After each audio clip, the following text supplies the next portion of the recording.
I don't remember the first time I saw Irma Grese. Not exactly. But I remember the way people changed when she came near. Their bodies straightened. Their eyes dropped. Even the guards became quieter around her. We were all afraid of the men. But Irma, we feared in a different way. She didn't bark. She smiled.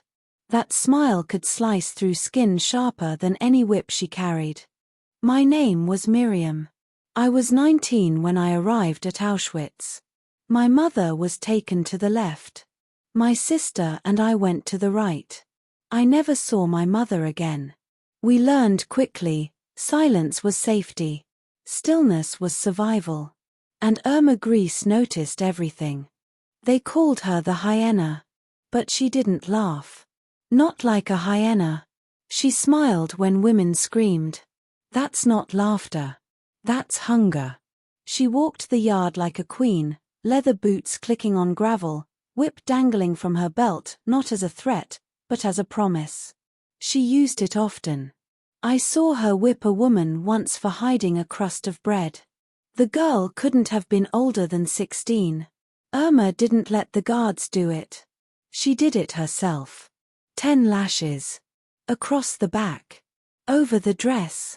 Then she made her lift the dress. 10 more. I looked away. Irma saw me. It was winter when it happened to me. My sister had been sick, too sick to line up fast enough. I stayed behind to help her stand. Just for a second. Just to lift her elbow. Irma was there. Watching. Both of you. Out, she said. We stood in the snow. The whole camp watching. 20 lashes, she told the guard. But I'll give them myself. She made me kneel. She didn't shout. Didn't curse. Just pulled the whip from her belt, white handle, black leather. And she began. The first lash hit hard across my back, cutting through the thin striped cloth like it was nothing. I gasped. Not from pain, but from shock. It was faster than I expected. The second came across the same spot, it felt like it split the skin. By the third, I bit my tongue to keep from crying out. 4. 5. 6. My sister sobbed beside me, but Irma told her to hush. Count them, she said to me. I couldn't. I was choking on pain. 7. 8. 9. 10. She paused to breathe. To smile. I don't know. Then came the worst. She changed her angle. Began lashing low.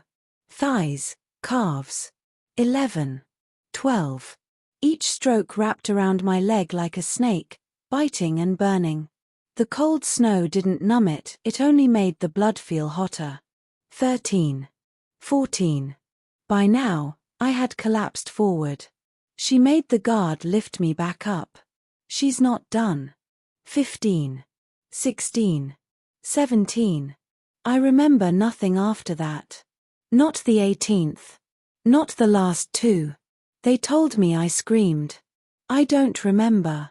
But I do remember her face, calm, precise, as if she were lacing her boots, not lashing my flesh.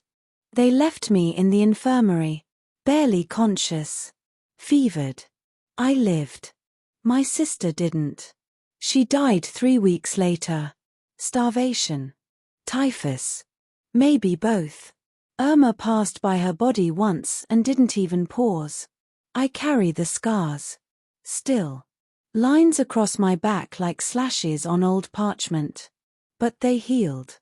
What hasn't healed is the silence people still keep. Irma Grese was hanged. But that doesn't bring back my sister.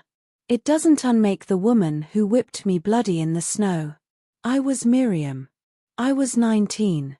And I remember the day Irma Grese gave me 20 lashes, not because I stole, not because I fought, but because I helped my sister stand.